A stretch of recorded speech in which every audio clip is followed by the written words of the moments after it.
New intro. Very nice. And we're live. What's up, everybody? It's the Cave Podcast. It's your boy, Jerizy. We got Kyle, we got Jermaine, and we got a special guest with us today.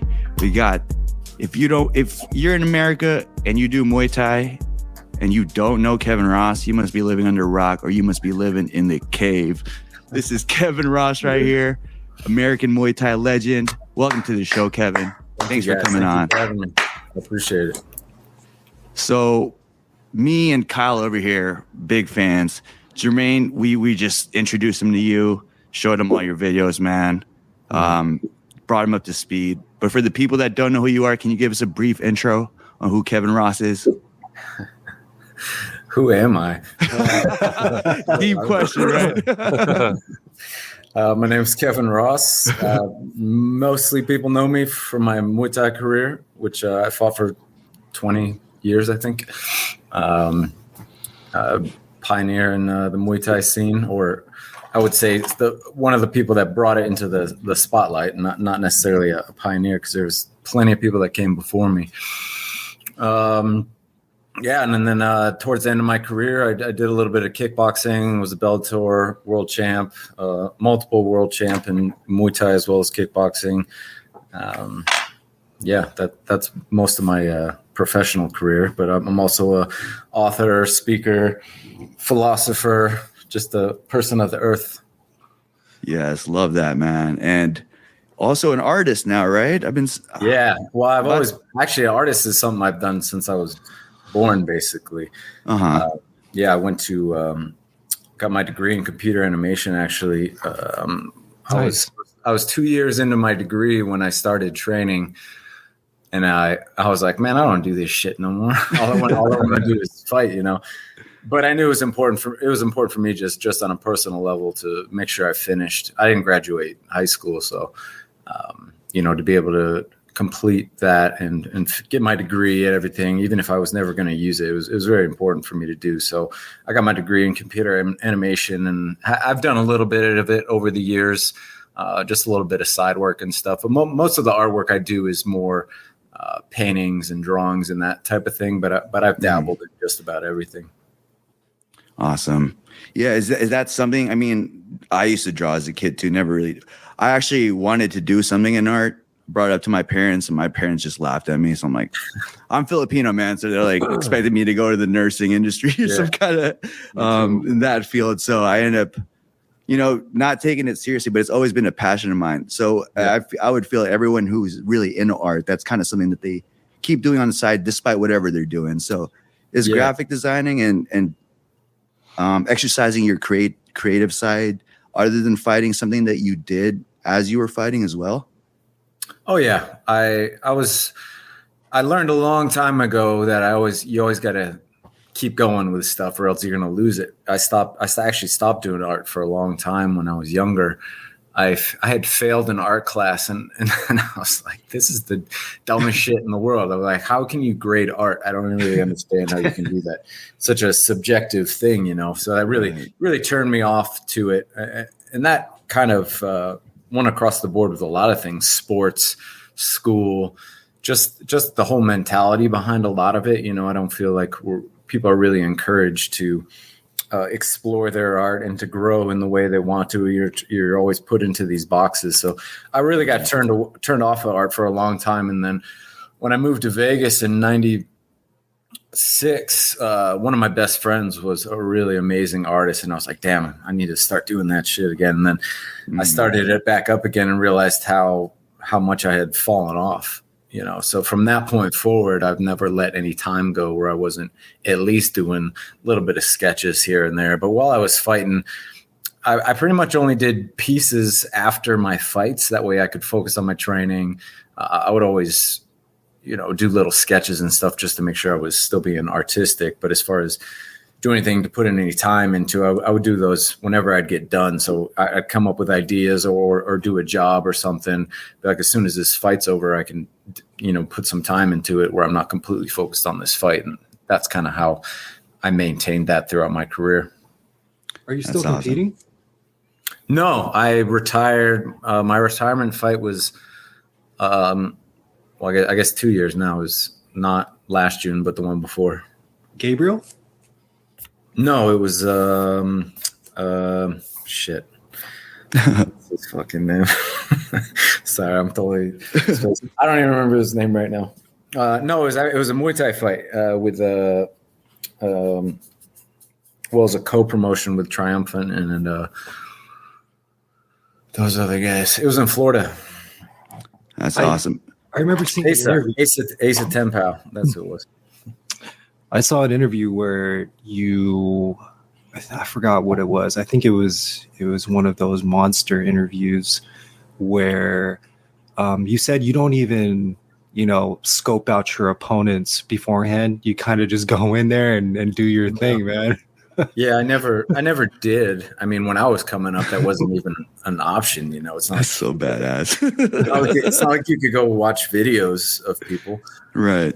When I was coming up, so it was not ever a thing that I did. And then as the world progressed and social media and stuff started going up, but I always found it to be counterproductive, just for me personally, because one, I find you focus so much on what you think is how it's going to be, what they're good at, what they're bad at, and anybody that knows when you get in there, it's completely different. So what I would typically do if I was able to see anything on them is I might watch a little clip, 5-minute video, but I'd kind of leave all that to the people that I trained with, my coaches, my sparring partners. That way they could emulate whatever that person does well. And the other factor too, particularly in Muay Thai, is these things change so quickly.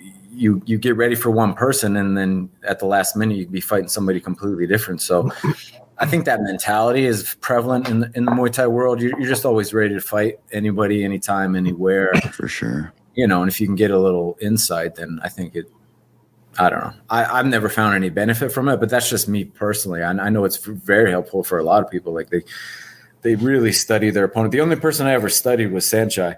Yeah, that was I got to do everything I can to, get this him into my head. Everything that he does, I just constantly watched videos of him fighting. What I typically is I just watch fights all the time of everything, or I'll find maybe a certain style that I kind of want to incorporate it into the way that I'm fighting, whether it's a certain style of boxing, certain style of kicking, someone that I can kind of like, I want to feel that when I'm in there.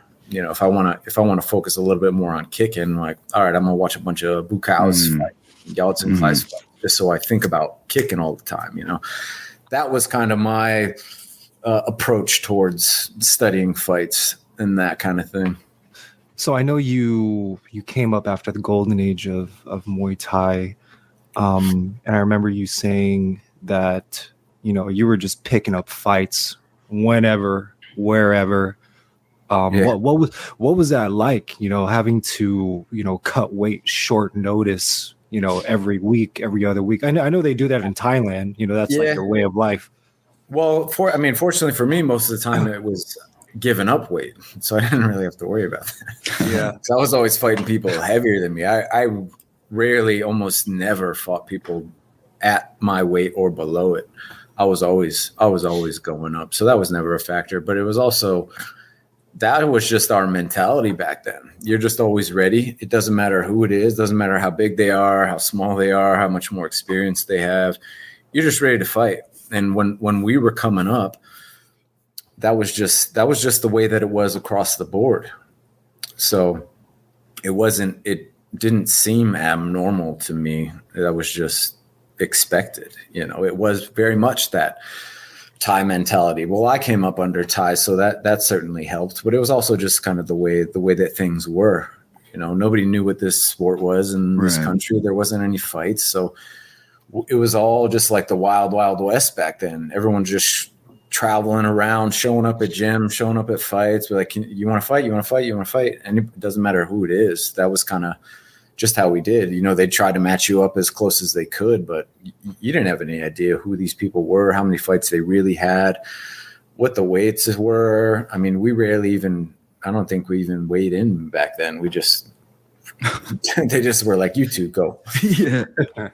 Yeah. And it was fun, and it really developed a good mindset when it comes to fighting, because I feel nowadays everyone wants everything to be so perfect, and the weight's got to be right, and the time I need 12 weeks to get ready for this. I'm like, it's just madness to me. It's like, if you try to have that mentality, you're never going to have any fights. And when you're talking about Muay Thai, where it's already difficult enough to have fights, the biggest thing is getting experience. And if you can't get experience, then you're not going to be good. So you can't be so fixated on wins and losses and how good you're going to look, and how this fight's going to turn out. It's all about just getting that experience. Everything is, you're going to school. You're always going to school. You need to go to school, and you need to get as much education as you can. The only way to get really educated is in the ring, because everything you do in the gym can't compare to what it's like in the ring. There's people that train their entire life for 20 years. They have no idea what it's like when you actually are in the ring and someone is trying to end you. It's night and day different. There's nothing that can come close to that. And that's the only place that you can really get that high level of education is in the ring. So the more that you can do it, the better. I tell everybody that's coming up, fight as much as humanly possible. It doesn't matter what it is: Muay Thai, kickboxing, be karate. It could be a point sparring competition. That just that act of getting in that competitive zone will be so beneficial when it comes to your actual fights. And that's the only place you can really get that. And even if it's just going and sparring with another gym that you aren't comfortable with, because we get so comfortable with the people that we spar with that we only work playful, right? Yeah. And we only do what we're good at. Typically we know what our partners are good at, so we know what to watch out for. So you're typically not working on stuff that you're not good at, and really developing your arsenal and your game. And that's really where play sparring can be very beneficial, because you're not trying to go hard and you're not worried about getting hurt. And you can really practice a lot of stuff, but most people don't even do that. Yeah, it's one of those, hey, let's go light. Yeah. It's hard not to, It's just human nature once you start. And it's fun too. Those are the most fun sparring sessions too, right? Yeah, that's all we used to do, was just beat the shit out of each other. And fortunately, we had really good training as well. But it was pretty much every single day we just were going at it. Did Master Toddy encourage you to fight as much as often? Oh yeah. All the Thais did. They understand that aspect of the game. The Thais more than anybody know how important experience is. You look at boxing and think about like how many fights those guys have before they ever go pro. We're talking about hundreds, and we think we're going to have a handful of amateur fights and then be able to make it to the top and maintain at the top, and that's very rarely ever happens. And you see that unfortunately a lot in the MMA world. People come and go very quickly because they don't have that experience. Anyone can make it to the top quickly just with your strength, your size, whatever the case may be, but inevitably you have to be able to maintain that, and the only way to maintain that was with experience and with skill, and with knowledge. So I wanted to kind of rewind a little bit for the people that don't know. Kevin, you kind of started late compared to the average Thai fighter. Thai fighters, start fighting at like 6, 8? Yeah, very, very early on. By then, like in their teens, they've had like maybe 50 plus amateur fights under their belt, right? Oh, even into the hundreds. Yeah. Sure. So do you think at the start of your career, you felt like you were having to catch up to that class of fighters? Or was it more of a, like, just kind of, I'm new, so let me kind of get loose and figure out my own identity in the sport? No, man.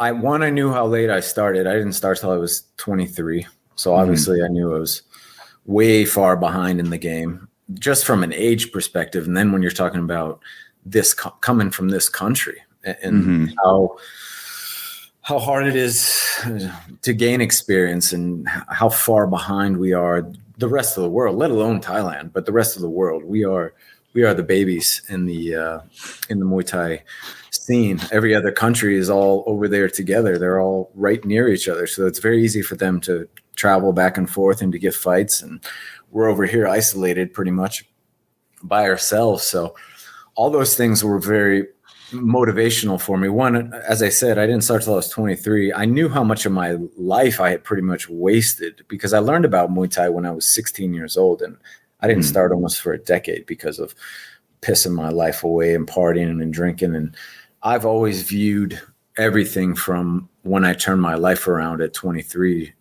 as extra credit, as you're not supposed to be here anyway. So all of my fears and doubts and all those aspects that typically hinder us, it's not that I don't have them. It's just like, for me, it's so what if you have them? Are you going to go forward? Or are you going to not? That's all the debate is in my mind, where a lot of people, they're like, they sit there and dwell on it and these aspects. I'm like, it's very simple. You're either going left or you're going right. And I'm always going to go right because I know where left goes. So for myself, it really took a lot of the doubt, maybe not necessarily doubt, but a lot of the debate in my mind over things like, are you going to do this? Yeah, I'm going to do it. Here's this fight. You going to take it? Yeah. Who cares how much experience this person has? Who cares how much weight they have on you? Who cares about all those aspects and excuses that we have not to do something? That's just gone in my mind. Mm-hmm. It's not even a factor. I love that because it's almost like that philosophy of like, let's burn the boats, Yeah. Let's just, whatever happens. We're not turning back. And for just thinking about your situation, I mean, starting late, when you started, Muay Thai really wasn't, I wouldn't say really mainstream because right now it's not too mainstream, but definitely it's still not mainstream. I mean, people didn't even know what they didn't even know what it was. If you told people that you did Muay Thai, they had no idea what it was. You had to tell people you did kickboxing. It's like kickboxing, which just, for Muay Thai people is like heartbreaking because you're like, well, it's not at all. Yeah, right. Mm-hmm. So most of the time, whenever people would say, "Is that like kickboxing, karate?" I'd just be like, "Yeah, it's the same." Sure. So I don't feel like explaining it, the whole situation. But yeah, it was, as I said, this is before social media and YouTube. Mm-hmm. You couldn't see this anywhere. You would have we used to have to go down to the Thai market and get these VHS tapes from like a month ago, Lumpini fights from a month ago. That was the only way to even watch fights. You couldn't just go online and be like, oh, I want to watch this guy. Bam, there it is. So it was very difficult in that regard, and it was such a unknown thing. There wasn't a lot of resources for us either. You couldn't just be like, oh, I want to go learn how to do this. Oh, there's that guy. I can go watch this guy kick. Like you couldn't do that. Mm-hmm. And then also being like an American going into a Thai sport, which is dominated by non-Americans. Cause like we said, you had to be in the know to actually know what Muay Thai was. Yeah. There were so many hurdles in front of you. And I feel like your mentality of handling where, you had that doubt, but you were going to face it regardless. It's one of those things where you go into a fight nervous, but sometimes those nerves can help you because it keeps you in that like alert mode. Right. Yeah. Sure. So I feel like that's a tool, and I feel like a lot of people can get a lot out of how to face challenges that way. I mean, some people will be facing your situation. Another person could be overwhelmed and just give up after maybe like one loss. You know what I mean? Yeah. But you just took it. You just took it as, hey, if I lost to this, I lost to this. That I lost to a formidable foe. You know what I mean? Yeah. I love that. And as I said, I had spent so much of my life in that mentality, that other mentality, that I knew what that was. I knew what it felt like. I knew to my core that all those things were just bullshit excuses that we give ourselves because of fear. Fear is the driving factor behind everything. And most people, including myself, let it overwhelm them. They let it destroy them. And it's like you end up in a worse position than you would have been if you would have went after it and failed. Right. And by finally accepting the fact that I was the one doing that, and that I did have a choice and I did have control. I might not be able to choose or change where I get to, but I do have a choice whether I stay put. And that mindset and mentality, having that from the very beginning was extremely beneficial. And then I actually did, once I started, I was just killing it. People thought I'd been doing this for years, even after just a few months. But then I had my first fight 9 months in, and in my head, I was like, oh, I've been just crushing it. It's like, as soon as I turned that mentality around and started going towards those things I was afraid of, like the world opened up to me, and I ignorantly thought, oh, this is just going to be easy. I'm going to go in there, I'm going to knock this dude out, and I'm just going to like skyrocket to the top. And then I went out there and just got annihilated, and I didn't even make it out of the first round. And all of those doubts and all those fears and all those feelings just came crushing back down on top of me. I'm like, fuck, man. I was like, maybe I was wrong. Maybe I can't do this. Maybe I'm not good enough. Maybe I'm too weak. Maybe I'm too old. Mm-hmm. And again, it was, you got a choice. You still have a choice. Even if all those things are true, you still have a choice. What are you going to do about it? What are you going to do about it? And that was always the question in my mind. Not what are these factors? What are you going to do about it? And for me, it was, I'm not fucking quitting. I'm like, I'm going to get back in there. I'm going to train my ass off. I might not be able to be the best in the world. I might not even be able to be the best in this gym, but I'm never going to know how good I can be unless I refuse to give up and keep moving forward. And the only way I'm going to find that out is if I go that way. Mm. And once I click that in my head, and it was a continual thing, that those doubts come in, then it's like, you got to make that choice. So it's not just one day you wake up and all of a sudden you're mentally and physically strong. Right. It's a process like everything else, like gaining strength. You as soon as you stop, you get weaker. So as soon as you stop making those choices, every single day we have these choices. Every single moment we have these choices. It's either weakness or strength, and it's either left or it's right. There is no in between. There's never an in between because doing nothing is a choice, and we often rationalize that we're not making a choice, but when you not making a choice is a choice, and that is. And you're going in the other direction. So, and that process translates to life. Absolutely. Right. Can you tell us about that fight against Tetsuya Yamato? Cause that was freaking brutal, dude. You were bleeding all over the place, bro. Yeah, that was crazy. Dude, but you were walking like you weren't bleeding all over the place. Your pressure fight. Yeah. Yeah, fortunately. It's a badass picture, man. That was just my style, That's kind of that's the way I always fought, whether it was that kind of situation or not, it was, I've always been that I'm going forward and there's nothing you can do to stop me from going forward until it's over or until I'm dead.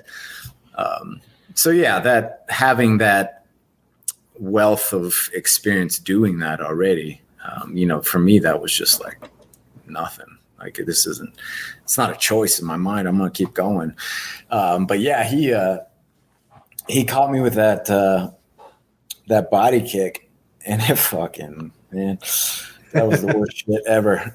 And it just completely shut my body down. But I was like, I'm not, it's still a choice, whether you think it is or not. Mm-hmm. And to go down or to not go down. A lot of times it is. And I always remember, I watched this interview with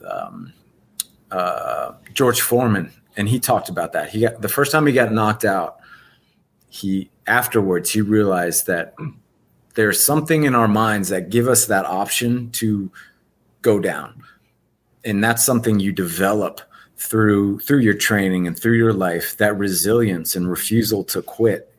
There's these little moments throughout. It's like everything is training, whether it's in the gym, whether it's outside the gym, whether it's your relationships, your conversations. And it's those moments and those things I was talking about. We always have these choices to make. I'm either going to go towards my stronger self or my weaker self. Mm-hmm. And so that's always been something that those moments that we want to give up and quit. It's like each time you don't give up and quit, you're going to make yourself stronger. You're going to make yourself better. And yeah, it's like you see it so many times when people kind of give up a little bit as they're losing. You know, you see that mentality and you see that emotion and you see them kind of concede to the fact that they're going to lose. And so I've always realized that's part of that game. And I think that's really helped me throughout my career, is just knowing that if you just refuse to go down, if you refuse to give up and keep moving forward, miracles can happen. Amazing things can happen. So shit, I feel like I've won the majority of my really difficult fights against really high level people was just my mentality about it. I mean, obviously my the shape I was in and, you know, the work that I put in, but all that boils down to your mentality. Because if you don't have it there, you can't have it externally. So, that fight with him, when he caught me with that, I was just like, fuck. And it's happened so many times before too, you know, just like a body shot or a cut, or anytime there's an injury, like part of me is like, oh, fuck. But then at the other side of me is like, all right, let's fucking go. Yeah. I feel like I would do a lot better if that would just happen to me in the back, and then I can just go out there and start fighting the way that because that's just the way that I fight. Once you turn that switch, because prior to that, you're still trying to fight intelligently. You know, obviously you don't want to just go in there and fight every time mindlessly and just, you know, fighting for your life. But there's that balance there, which is tricky. I think you seem like no, go ahead, bro. My bad. I think what people don't see though is like when they watch a fight, it's like, okay, they only see that battle, but what they don't realize, there's two battles going on within the fighter, the one in the mind and one in the ring. So like you said, it's that constant reminder to keep going forward, that mental toughness. You got to keep going. And on top of that, focusing on the opponent in front of you. So I feel like that's a very difficult task to take. And I think people don't appreciate to see that that's the other battle that fighters go through. And I feel like that's tough to, like, how do you focus on your match and then also focus on, you know, staying tough mentally to keep going forward? Like you said, a lot of your fights you've accomplished by just battling that mindset. Yeah, well, I mean, as I said, the big factor in that is just like your training in the gym. That is your mindset and your mentality while you're training. Most people, unfortunately, they think they're going to play it safe and take it easy when it comes to their training, and then all of a sudden they're going to go out there and just turn it on.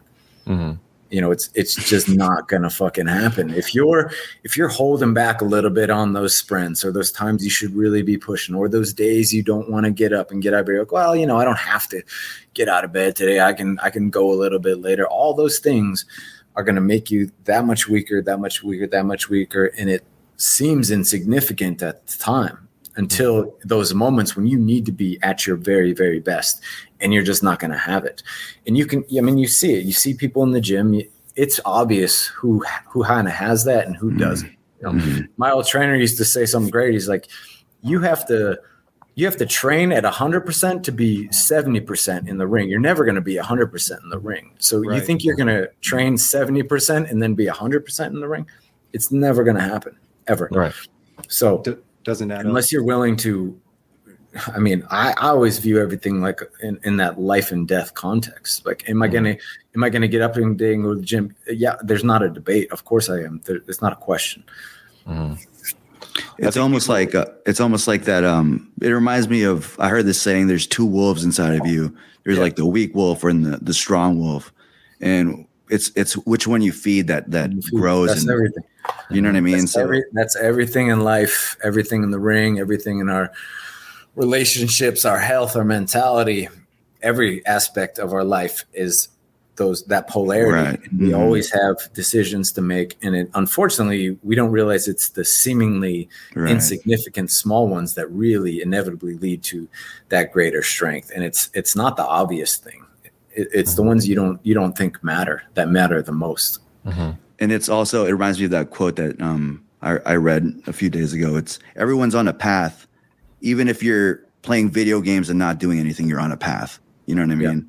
Yeah. So like you said, that split decision of you got hit with that body kick, fuck it, I'm gonna get up. Like that little thing goes a long way, right? Yeah. Oh yeah. Yeah.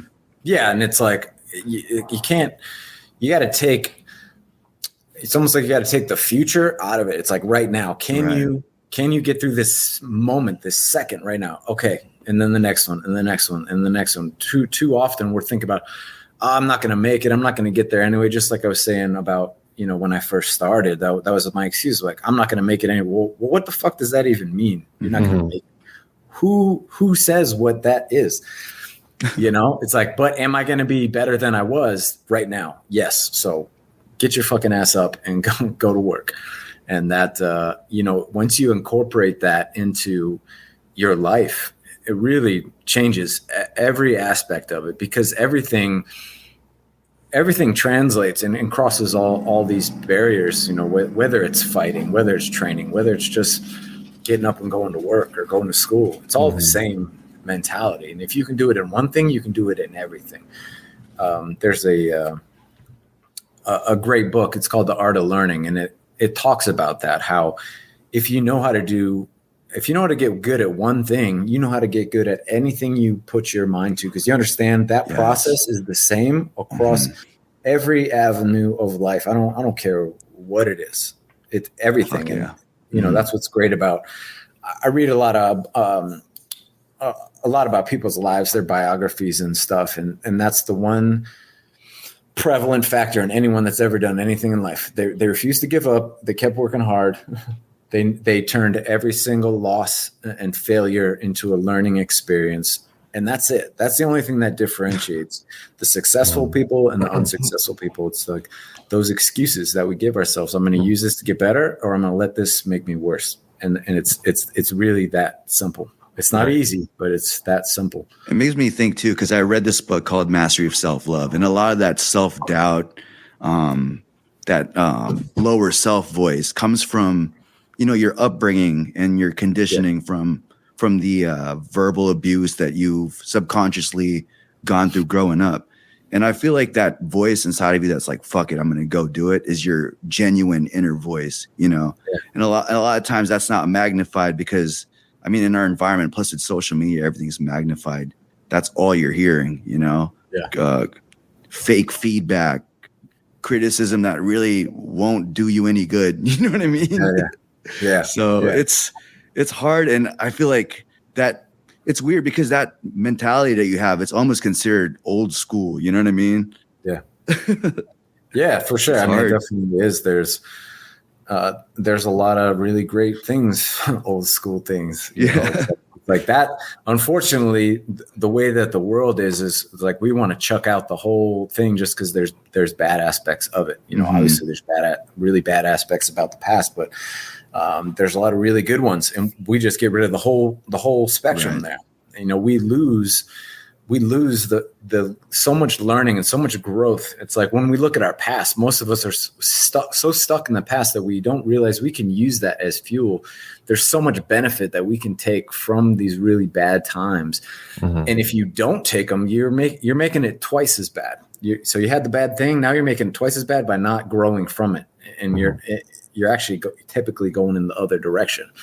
And that's on you. That ain't on anybody else. So we can't change the stuff that happened, whether it was our fault or not, but it is on us, whether we do something with it. And most people won't, because they feel, oh, well, this happened to me. Be like, yeah, it did. But where are you at right now? You can move forward, and you choose not to because you're too stuck in the past. And I was one of those people. So I understand that. And I know how hard it is to get out of that mentality and that mindset. And it's so prevalent in this world, and it's so promoted in this world too. Unfortunately, we're going in the wrong direction with that kind of thing. So that's also what's been very encouraging and motivational for me to be outspoken throughout my career and all the things that I've done, because I understood how shitty it is not having someone to look to as like, hey, this person did it before, maybe I can do it too. Just that knowledge that somebody else did it, and that changes everything. It's like when the guy broke the 4-minute mile, and that used to be like, oh man, this ain't gonna happen. Like, it physically cannot happen. Now it's, you have to do this or else you can't compete in the Olympics. now it's the standard because one person said, I'm going to fucking do it. Mm-hmm. And the only reason they got there is because other people are like, I'm going to do it. And then it gets closer and closer and closer. So you might not even be the person to do it, but you're going to get it closer. Mm-hmm. And that was a really driving force for me throughout my career I was like, I might not never see where this will lead to. I don't think Muay Thai is ever going to get to this place like boxing or MMA is, but I'm going to get it closer. Mm-hmm. I don't need to get the benefit, whatever that is, financial benefit or whatever else it may be. I'm going to help it move. We're all helping these things move along. And whether it's the person in the spotlight or behind the scenes, everyone's playing their part. Right. And the more that we can all do that collectively, the better things are going to be for everyone. So it's like that saying that fear has killed more dreams than failure ever has. And I think, like you said, it's all about showing up on those days when you don't feel like being there. And that's when you have that opportunity to be great. And there's another saying I like to remind myself is that you're ready to be your greatest when you have nothing left to fear, because fear is often self-projected. It's something you created from your past experiences. No one placed that in your head but you. And maybe the fear was placed by traumatic experiences from people you've dealt with. Yeah. And so I think a lot of times nowadays you see people kind of staying complacent and putting themselves in that hamster wheel because they don't want to get off. They think this is their life now, and they're trying to accept something that they shouldn't. And it's all about accept what you can't change and change what you can't accept. And a lot of people nowadays, I feel like, are very complacent. They have too much fear, and often you see these people finally when they cross that bridge of fear and they're just like, it wasn't that bad, and they do great things, Yeah. So there's that was it fear is false evidence appearing real? Exactly. Yeah. And I mean, anybody who's gone against fear and done it, usually the worst and scariest part about that was the preconceived fear that you had before going out and doing it, right? No matter what, it's never ever as bad as you think it is. Yeah, exactly. I mean, riffing on that fear, based on your stories, you're definitely a spiritual person. This is kind of metaphysical, but the soul assassin. We forgot to mention that. Yeah, come on now. a lot of your stories are very like metaphysical, spiritual. Do you believe? You mentioned, pressure fighting is very dangerous. You're injury prone. Mm-hmm. Do you think fear and pain are an illusion? Well, I mean, if you want to get philosophical about it, everything is technically an illusion. It's just the Matrix. Yeah. Everything is kind of an illusion like that. And you can definitely put it into that context because so much of our lives or what we feel or what we think or what we see is not really what it is. It's just what we think it is. And we project these things onto situations, onto events, even if it's our past. It's like there's this, I was listening to this really good talk the other day, and he was talking about how the past and the future don't exist because the only thing that exists is right now, and it's just our memory of it or our projection of what it's going to be.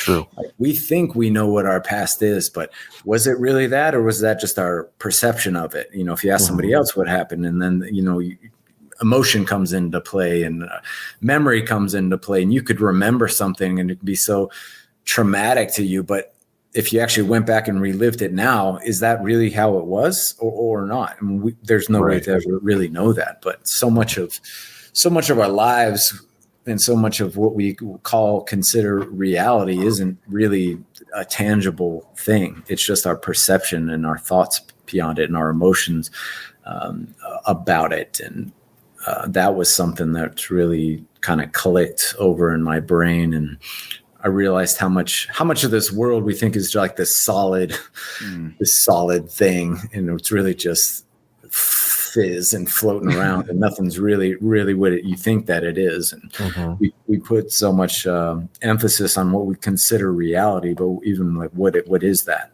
And that's something I think my whole life is I've had a much broader perspective of life and reality and what everything is. And I think far too often we put everything into these boxes and give it these barriers and these definitions. And it's easier. It's easier to group people up and say you're this and you're that and I'm this and I'm that. And that's really just not what it is when you get down to it. And I think that's something that's really limiting our growth as human beings, and really what's going to enslave us all in the end, unfortunately. I think it's also, like, let's say you're bleeding and you're fighting and you're cut up. I always bring it back to animals. I mean, you've seen a zebra fucked up with its guts hanging out, trotting around, still living, you know what I mean? Living its life until it eventually dies. Yeah. I think you nailed it right on the head. We put too much emphasis on certain things. So, like, let's say you're in a fight and you have a cut, like, address it. I'm cut. Keep going, right? Like, what's the worst that could happen? Someone can put too much emphasis on it, like, oh, I'm bleeding. Oh, I'm losing so much blood. The judges are seeing this. You know what I mean? Like, then you make that, like, going back, you make that choice, and it chain reacts into that kind of effect instead of just addressing it and making the choice to keep going. Yeah. So I think in this reality, right, we put too much emphasis. It's is it paralysis by analysis? Yeah. I feel like there's too much of that going on. But yeah, keep going. I cut you off. Yeah, I was just going to say that I always use those events as a challenge in my mind. Like, are you going to quit? Are you going to give up? Like, fuck, nope. I'm not. So anytime, that's why people would always see me smiling when I'd be cut, because I'm just like, I know that I'm not going to fucking quit. There's no fucking way. And that makes me smile, because I know you want me to quit, and I'll never quit. And, it's like I kind of viewed all those things, losses and injuries and everything like that, as a question. It's a question. Are you going to give up? No, I'm going forward. That's it. And then once you simplify it, it makes it manageable. It doesn't make it easier. It makes it manageable, because once you dissect that whole piece of even the thought of giving up, it's like all I have is everything over here, which is progress. So I'm going somewhere in this spectrum, but that is just gone from my perspective. It's just not in there anymore. It's never even a question in my mind. Would you say that when you're in that moment where, like, you're cut up, and does that turn on an internal switch for you to say, okay, we're here? Man. Are you more dangerous when you get hurt? Like, oh yeah, you get stronger. Unfortunately, it's a really beautiful thing, and it's a really beautiful experience. But I would say that about anything, about crossing that barrier of fear and doubt and pain, whatever, loss, whatever. Once you make that decision, you cross over. It's like you tap into this thing that most people will never experience, and you feel like you are operating on a different plane than most of humanity. You've tapped into this thing, and you're also so present. That's what I always loved about fighting, is you're never more alive and more present than you can be in that moment, when just every thought gets turned off. You're not conscious anymore. Everything is subconscious. And it's really an amazing thing to experience. Unfortunately, it really happens when you get injured, but just when you get there's a cost.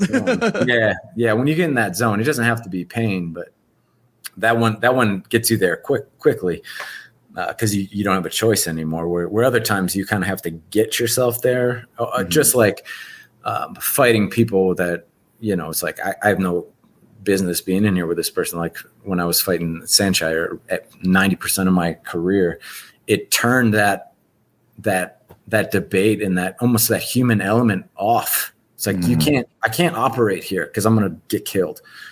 I have to completely check out, just be in the zone. I have to be in the moment, and you have to be present. And very rarely are we ever living in the present. And it's a really great thing anytime you can do that. Man, so the Saenchai fight, were you a fan of his before? Of course. How could you not be a fan of Saenchai? If you're any kind of fighter, you're a fan of Saenchai. I mean, there's those asshole fighters that are, you know, I'm better than everyone, I want to fuck them up type of thing. I've seen those seminars where like these random kids are trying to spar hard with them, throwing elbows at Saenchai and stuff. Yeah. Well, first off, I think you got to be out of your fucking mind. Well, on both ends though, you got to be out of your mind to try to like fuck Saenchai up in a sparring session. But I also think they're out of their minds for sparring with these people. The risk of injuries, like for what? Why are you doing this? Why would you risk some dipshit elbow? Seriously, cartwheel kick to the face. I'm like, fuck, man, you gotta be. The first seminar I ever did, I did spar with everyone, and never again. I'm like, never, ever. I would never do that again. It was so dumb. But yeah, I mean, I would say one, obviously, people got egos problems, and then two, you know, when you're in there with someone like that, when you're thinking like this guy's so good and so much better than me that I have to elevate my game. And because of that, that just aggression and wanting to go harder and maybe not even realizing that you are doing that. So I don't want to just say like everyone that does is like, oh, I'm gonna fuck Saenchai up. Clearly there are people that you can see as soon as they start there, you got an ego problem there. But I think that will just come out naturally. So I partially blame Saenchai and the Thais because like, well, you think they're just going to be calm and relaxed? How? Everybody's watching. They're in there with one of the greatest of all time. And you just got a target on your back, kind of. You want them to just play and have fun.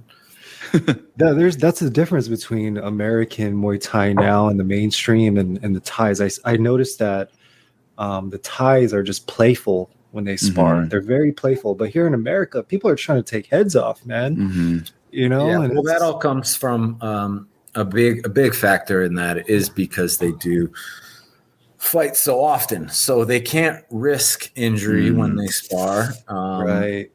Whereas here, if you're only fighting a couple times a year, if that, you have to get that fight mentality and that aggression, and you have to feel that. So you kind of have to do it. It's just finding a balance there. So I mean, most people, it's like one or the other. You know, they're just like going like that all the time. Where, like for myself, I would save that for, you know, every now and again. I'm like, all right, I need some good hard sparring to make sure that I'm kind of holding that line, and then go back to middle of the road technical sparring, still live to a degree, but held back. So it would be more just every once in a while. But that also comes with time and experience, and a lot of factors go into that. And that's where you talk about these guys start when they're little kids. Of course, they have more. It's also having control. You know, being able to throw something with intent, yet control it, not doing damage, is a very difficult thing to do. and it's something that you have to develop over time. But again, we are not instructed in how to do that. And that's something that I really try to convey in all of my training and teaching and stuff is it's like technique and timing and distance. All those things are much more vital than just power and speed. And the more that we can incorporate that into our game, the better we're going to be, the safer we're going to be, the more enjoyable it's going to be, the less injuries that are going to happen. But where do you go to get that kind of instruction? How many trainers in this country can do that? Very few. I wanted to ask, and I know you've been in so many interviews and you probably got this a million times. So how was it fighting Saenchai? Did you have to change your mentality to, all right, I can't be a fan of this guy, you know, I need to actually compete. Like, how was that? And did you have to turn that switch on like mid fight? You know, is it something like a late start type of situation? Yeah, that's a good question. So when I signed the fight, my buddy Brian Popejoy, he has boxing works in the Bunhan and Jan Tut. yeah. So he has this giant collection of fights, you know, and so he lent me I had like 100 Saenchai fights they let me borrow, and I just watched those all the time. So a lot of that was seeing how other foreigners had fought him, and you see that mindset where they are a fan of his and they're just almost watching. It's like I got a front row seat to Saenchai fighting. Everybody's fighting me, and you kind of see you see that. Mm-hmm. And I'm like, all right, I'm never gonna fucking do that. So I don't care what happens. I refuse to ever be that guy. So that was a really big thing. I was just drilling into my head. I'm like, I don't fucking care who this fucking guy is. I'm gonna go after him. And I also knew too. It's like if I have any chance of beating this guy, I have to go straight at him. Mm-hmm. I can never stop. I can't let him breathe. I can't let him move. I can't let him think. If there's ever a moment where he feels like he can play around with me, I've lost. Right. And if you watch that fight, he never plays around. Mm-hmm. So you flushed him, man.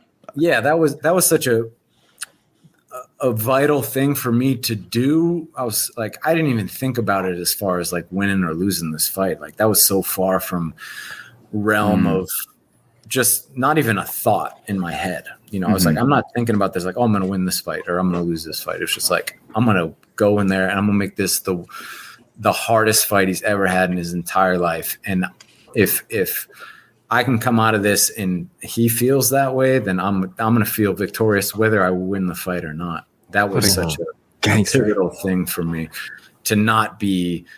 I was like, I'm not going to let him put on a show and just be another. Oh, I got in there with Saenchai, but you know he just played around. And like, I'm going to make him fight.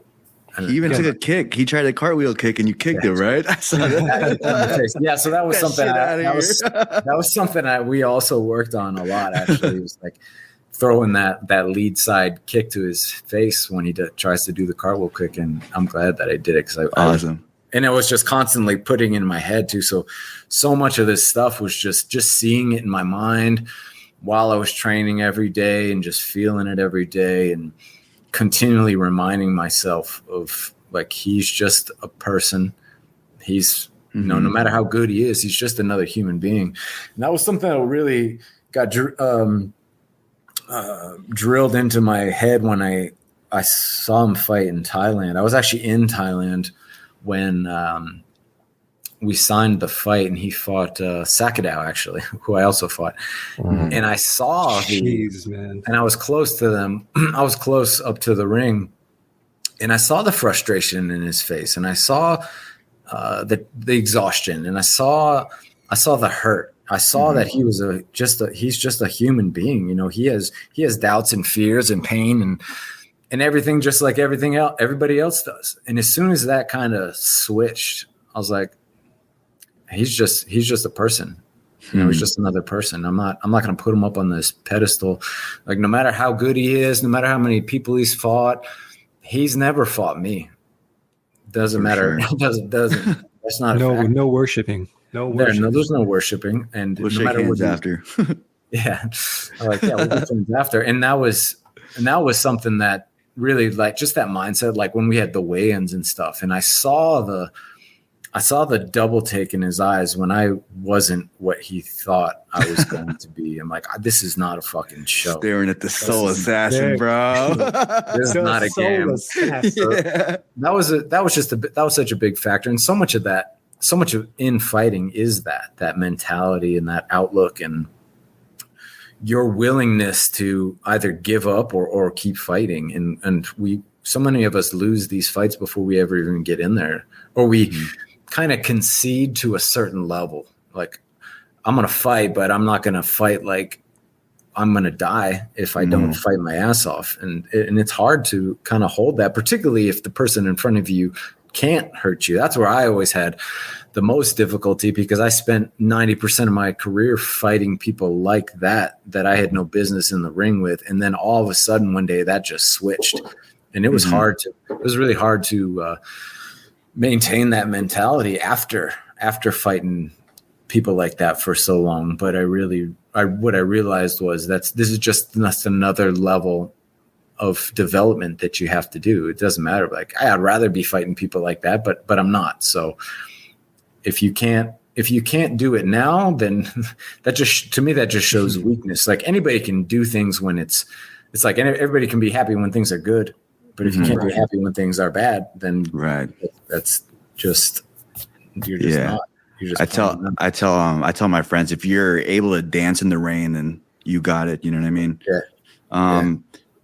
And also for everyone listening, if you haven't seen that Saenchai fight, knowing that you guys worked on that kick off the cartwheel kick, I think he threw that once and you got him, right? Yeah, one time. Yeah, dude. Yeah. That's what's up. I do want to ask. I was very happy. Did that head kick feel good, man? I thought he was out. When I kicked him? Yeah, bro. Yeah, it felt good. The thing is, anytime I've ever done that kind of, when I do my own version of the cartwheel kick, I never think it's going to land. So I don't ever throw it really hard. And the times that I've actually thrown it with some heat, I've missed. So yeah, it surprised me that it landed, and I was like, oh shit. But again, I was completely checked out in that fight. I have no memory of that fight really. Let me ask you, man, are you a Mortal Kombat fan? Because I'm sure you know Shang Tsung. Is that where you got your moniker? Taking souls, bro? No, actually, I mean, yeah, I was a fan of Mortal Kombat coming up, but no, that's not where I got it. That was given to me my very first professional fight, which was in Guadalajara, Mexico, and I went out there. I took it on 2 weeks' notice, a couple weeks' notice, and it was against the guy. There was a champion out there. He was like 29-1, and he had just lost his very first time ever. So they're obviously bringing me out there to lose and for him to get his confidence back. And we went out there and had this crazy bloody fight, and I ended up knocking him out in the fourth round. But it was one of those things. What's that? No, man, this guy had a crazy record, right? That was my first fight. Pro fight. My first pro fight. Yeah. And I just fought the way that I always do, which is I kept walking through everything he was doing. He split my whole fucking face open, and all this shit happened. And I just kept. My buddy Dorian, he said I had he'd call it the zombie walk, because I'd get hit and just like almost knocked out, and I'd just like start walking forward with my hands down. And this one of the guys, after when I was walking to the back afterwards, he told in broken English and barely English. He said it was like I assassinated the guy's soul, and he said, "Oh, that's bad." He's the one that gave me that nickname, so that's where I got that from. That's dope. Yeah, I love how like that stood the test of time. No one's came up with anyone similar than Soul Assassin. You know, it's kind of its own. Identity. Yeah, and that was just my mentality going in, because anytime I'd go in, I never really thought about knocking people out. I was always someone, I would rather make people quit than knock them out, because to me, quitting is a choice. Getting knocked out isn't always a choice. Anyone can get knocked out, but to make somebody so miserable and in so much pain and just so suffocated with your pressure that they want to give up, that's different. And so that was always my mentality when I fought. Is like, I want to make you quit, as well as the fact that I'm going to show you that I will never quit. So we got two choices to make. Like, you can give up, or we can just go to war. I have a question, man. So I was watching a lot of YouTube videos back in the day, and you connected with a dude named Johnny Bang Riley. I know he's working with Tiffany Time Bomb now, and he's got some very unique kind of like alternative techniques to train. Like, how did you connect with him? Because he's from the UK, right? Yeah, he's from Amsterdam. We actually never trained. Like, our whole thing was more from an artistic, philosophical kind of point. We actually never did any. We worked out together, but we never trained. I came across him long time ago. He used to do. I'm sure he still does, but he had all these really cool videos, really motivational, like speaking and really artistic things. And I posted one of his videos once, and this guy and my buddy out in the East Coast was like, oh, I know that guy. He's Johnny Riley or whatever. He's like, you want me to put you in touch with him? I'm like, oh, yeah, it'd be cool. It's cool to connect. And then we just started talking, and he was like, oh, I'd love to do a video with you one day. And then we just started collaborating, and then we ended up, I ended up flying out there to Amsterdam, and we did that little short film together. But yeah, as I said, we never trained or anything like him and Tiffany are training. And yeah, he definitely has a lot of really unique training things like that. But yeah, I never got into all that with it. For me and him, it was much more of an artistic, philosophical kind of friendship. And we did a bunch of videos, and we shot there's a bunch of stuff on YouTube you can check out with like a lot of behind the scenes, just us talking, chopping it up or stuff. And we did a book together that I got. It's on my website. It's called Soul. And it's got a bunch of our writings individually, as well as a bunch of the transcripts from when we were speaking as we were filming and stuff. So yeah, that's kind of how we got all linked up. It's cool. I wanted to ask, we were talking about like sparring and how important that was as a fighter, because you get that real game time action and speed and reaction, right? What do you think of this new age, I don't spar before the fight type of mentality now? I mean, Max Holloway started, kind of got exposed in the third fight, you know? Well, yeah, like everything comes with a cost that we do. So like we were talking about earlier, too often we throw out the whole thing. We don't take the good elements of it. It's like, I'm not going to spar hard. That means I'm only going to spar light, or I'm not going to spar at all. And you know that you're losing a lot of factors that you need. It's everything in fighting, just like everything in life, is about balance, and everybody's balance is going to be different, and everyone's going to take certain benefit from certain things, and you got to find what works for you. I would say 99% of the time, people need to learn how to focus on their technique and timing and movement and all that kind of stuff, where most of the time, people are just beating the shit out of each other, and it's really counterproductive. All you're doing is learn how to be tough. Right. You're not really learning how to be good, and you're also not working on the stuff that you're not good at. So that's where that kind of it's complex. You know, it's not easy. It's not to say one or the other. It's not one or the other. It's both. You need to do both. And when people talk about it, especially when people just take stuff off of an audio clip, like, oh, I shouldn't spar because he doesn't spar. Yeah, that's not fucking what he said. You know, he's like, they didn't spar hard. You think he doesn't move around with people? Come on, like, don't be fucking stupid. It's like people that think these videos of Floyd Mayweather training is like how he trains. Yeah, like, come on, man. Just hitting pads, looking at the camera all day. You know, people take too many things at face value in this day and age with social media and everything. It's really unfortunate, because it's really weakening us all in a variety of ways because of that aspect of it. You take everything like, oh, this is what it is, this is what it isn't, this is what I got to do to get there. This is what I need to look like, feel like, appear like, talk like. These are the friends I need to have. These are the things I need to have in my bio. It's fucking stupid, and unfortunately, it's really weakening us all in the long run.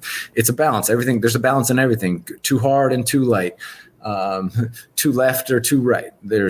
You need to have both, and we never talk about having both, and that's why we're constantly in this battle between left and right, because the extreme side of everything is negativity. The extreme side of health is not health. You know, it's like I wish we would be educated more on that while we were coming up to understand that, because we put everything into these boxes and we try to oversimplify everything. Like, don't do this, just do this. Like, yeah, well, what about, there's some good stuff over there. And then eventually only being fixated on this good thing leads to tyranny. Right. You know, leads to negativity, because you assume that everything that comes with it is positive, and not only positive for you. Right. You know, we're all so unique as individuals. There's no way to do anything. anything in this world. We are so unique and diverse in every aspect of our being that you can't just tell somebody this is what you should do, this is the right way, go this way. Because if somebody says that, they're full of shit. That's what social media did to a lot of people, though. It's responsible for making people feel like, because all social media shows the success, it never really shows the hard work or the failure someone went through. And then now people idolize these people with like millions of followers, saying, "Oh, I could be that guy if I do what he did." But you don't know exactly what he did. Someone could look at your page and be like, "Oh, I could be like the Soul Assassin," but they don't know what you went through. And and that's the thing about social media. Like everyone's so busy trying to compete on social media. They want more followers. They want more likes. And that's just like the game now. No one cares about hard work. Everyone just wants to make it seem like they did the hard work. And that's what I blame the social media on. Everyone feels like it's easy. And that's why you get a lot of people who are, I guess you could say they're depressed because they didn't live up to what they expected and what they got on social media. Now it also keeps people in that hamster wheel that we were talking about earlier, just like how it's just constantly thinking like, oh, I got to impress people that they don't give a fuck about, like why are you so focused on trying to impress someone you don't give a fuck about or who doesn't give a fuck about you? But everyone's seeking this instant validation online, and that's why the mentalities are different now, because like I said, it's social media trying to trick you thinking you're not successful if no one's following you or liking your shit. Guilty. Yeah. It's like a clout generation too. Like, you know what I mean? It's not, but it's also just human nature is that way, unfortunately. And that was actually why the very first highlight I ever put together, I put in the first 5 minutes was just me getting the shit beat out of me, because that's the way that I viewed it as well. It's like anyone can look good if you show the highlights of your life, but that doesn't give people a very realistic view of what it takes, and so for me, that's what I always wanted to do, just being more vocal about all these difficulties and failures and losses, and like, this shit is fucking hard. But it also shows people that they can do it too, because just because you fail or just because you get beat up or just because you don't look good in a moment, everybody goes through that. The only way to be successful is to fail. Failure paves the road to success, no matter what it is. Nobody can just be handed success, and nobody is successful that hasn't had a failure. It's impossible. And everyone that is successful has had more failures and more losses and more bad times than you could ever fucking imagine. The problem is you just don't hear about it or see it. And so I've always been encouraged to try to be vocal about those kinds of things and talk about those kinds of things, because we put all these people up on pedestals, but they're just human beings like anybody else. Exactly. And if people understood that, they would realize that they could do it too. And unfortunately, that's not very prevalent. We think that people who make it were born with something different. They had something different. They were given something different. Chosen one.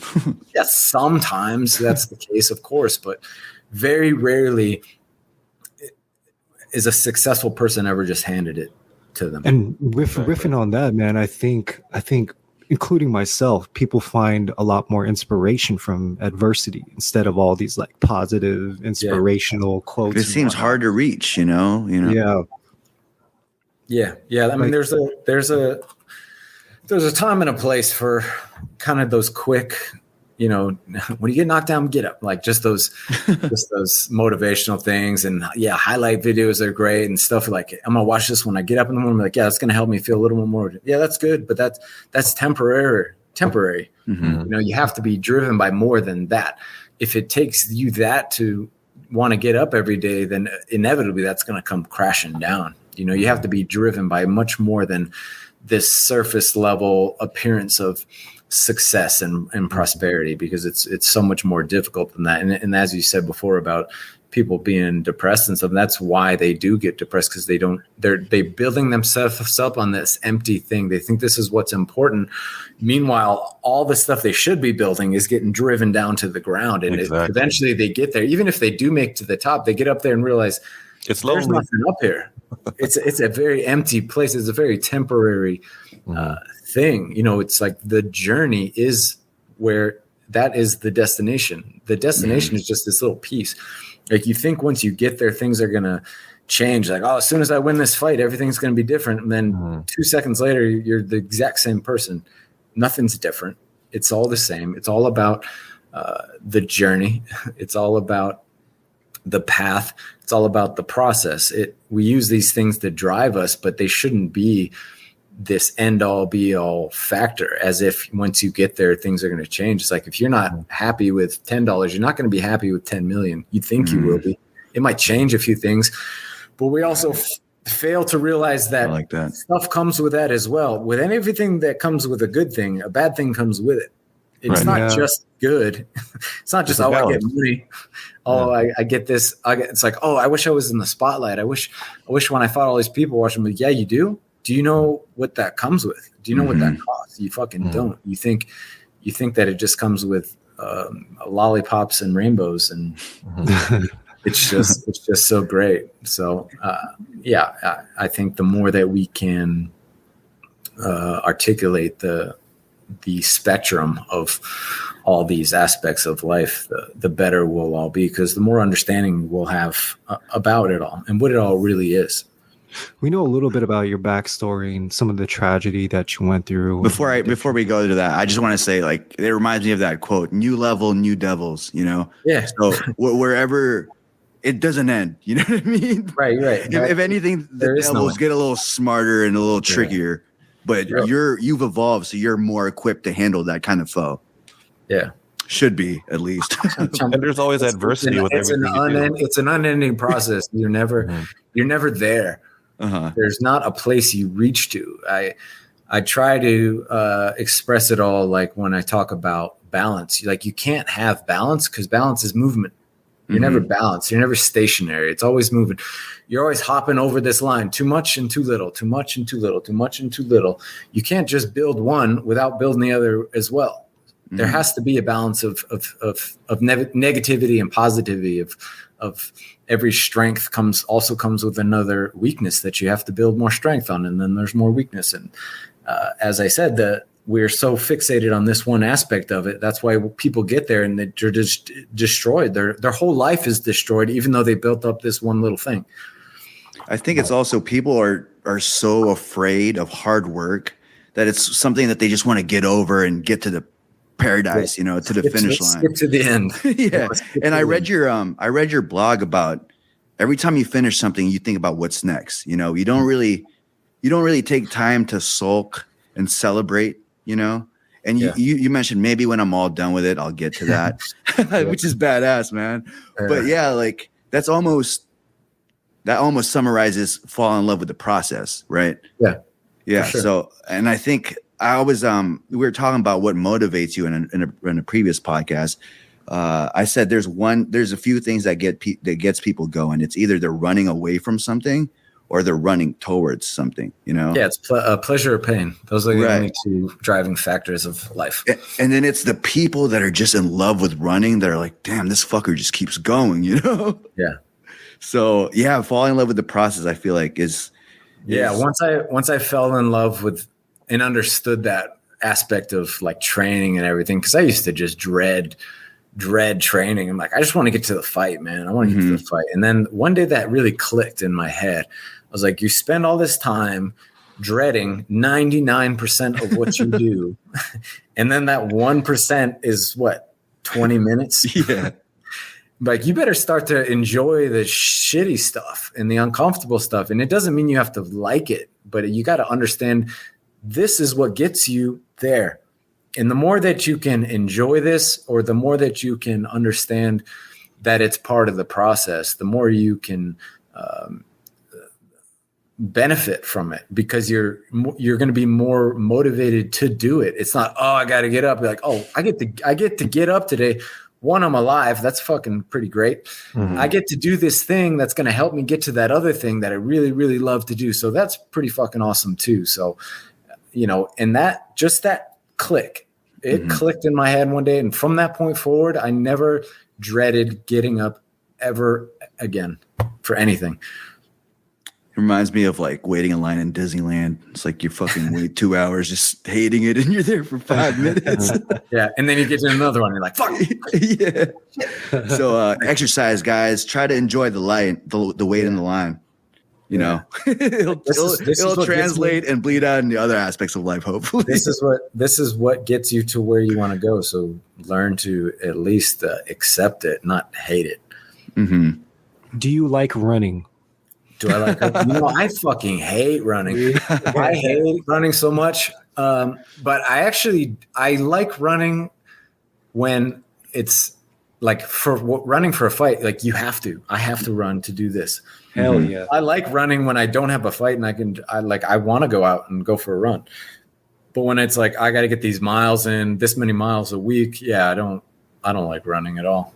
But then again, it's like, I would rather do that than like, you have to make up for that somehow. You got to do, it's not like you don't have to fucking run. You can ride a bike. You can hit the bag nonstop for an hour straight. Like there's a lot of things you can do. Like there's a lot of fight, like Ramon Deckers, he fucking never run. Damian Traynor, he never fucking ran.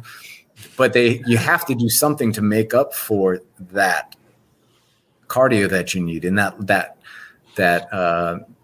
sustained level of output.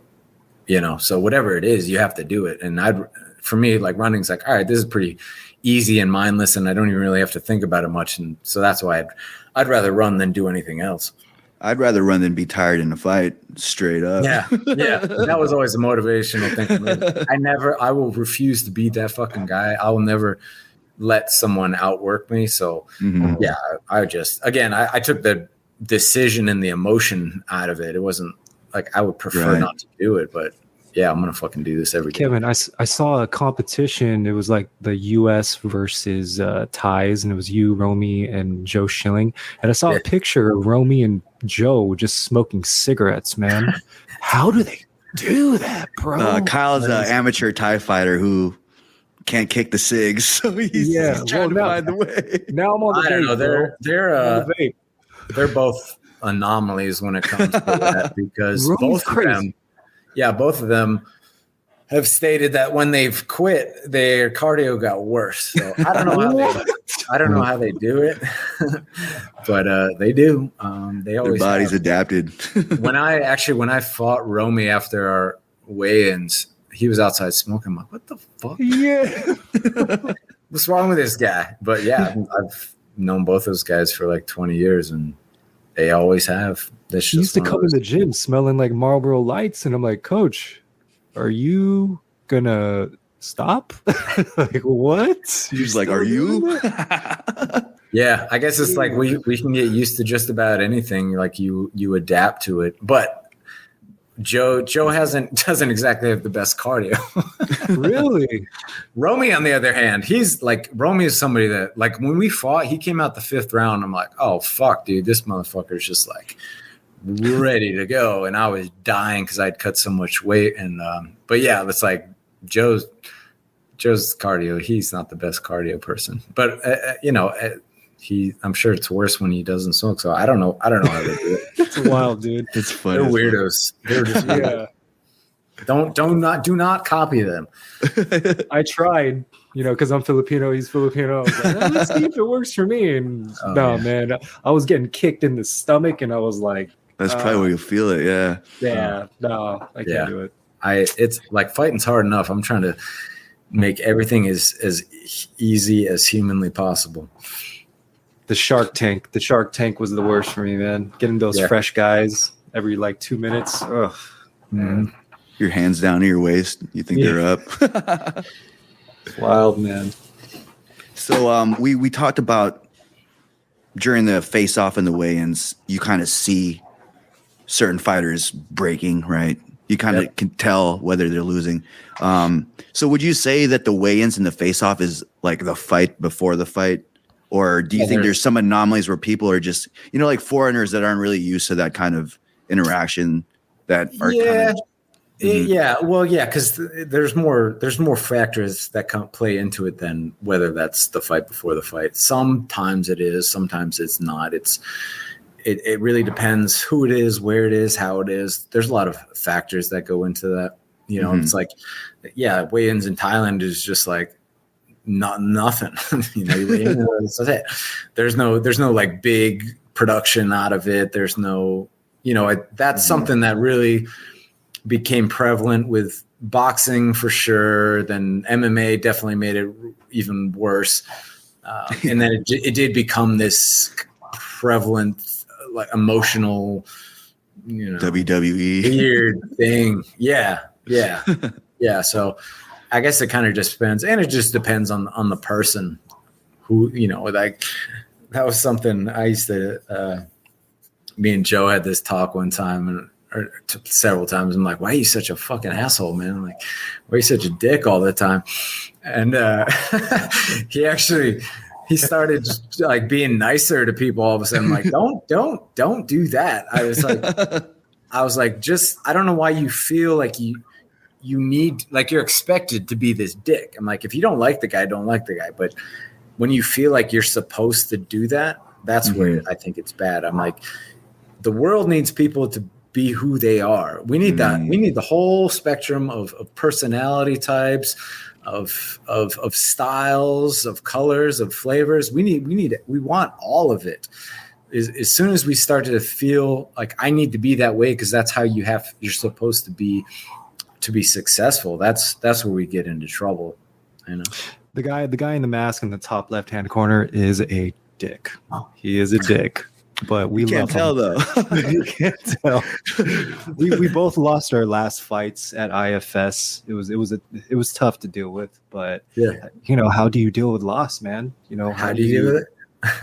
Yeah, we were talking about like, I mean, it's universally. I feel like every time after a fighter loses, there's that maybe day or two period where you feel like everyone's you kind of have that. Oh, I bet everybody saw me get fucked up.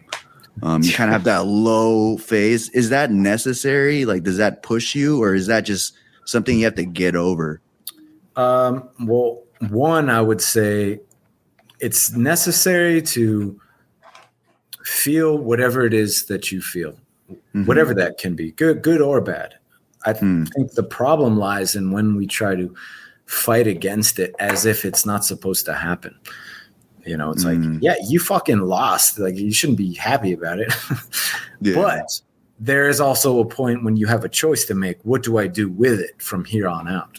So I think it's very important to just sit with those feelings for a minute. Like, give yourself a day to just feel whatever you're going to feel about it. Good, bad, indifferent. It doesn't matter. Don't feel like you're supposed to feel one way or the other about it. And that's with wins as well. It doesn't matter what it is. It's just like you can win and have a really shitty performance or lose and have a really amazing performance. Just kind of sit with those feelings. And then you got to move past them. So feelings, I always say feelings are meant to be felt. You're supposed to feel them. You're just not supposed to get stuck in them. It's like when you have a loss, when somebody dies, it's not like, oh, well, that's just the fucking way it is. And like, get out of here. But it's when we get stuck in those feelings is where it's a problem. And they can be extremely motivational and beneficial if you use them correctly, the good and the bad. It's just, again, not getting stuck in them. We get so stuck in that victim mentality. We're like, oh, it's just, it's poor me and this happened. And it's and that happens just in our lives in general. We get stuck in that mentality, that victim mindset. Like, you don't have a choice. You don't have a choice to change what happened. You have a choice what you do with it. That's it. So what are you going to do with it? What are you going to do with it? What are you going to do with it? That's always the question. What are you going to do about it? And, so that was it. But you also do want to find that balance of not caring, you don't want to not care. So it's a balance between not caring and also caring and using that to get better. How can I take this thing that happened and be better for it? Because those are you can either be better or you can be worse.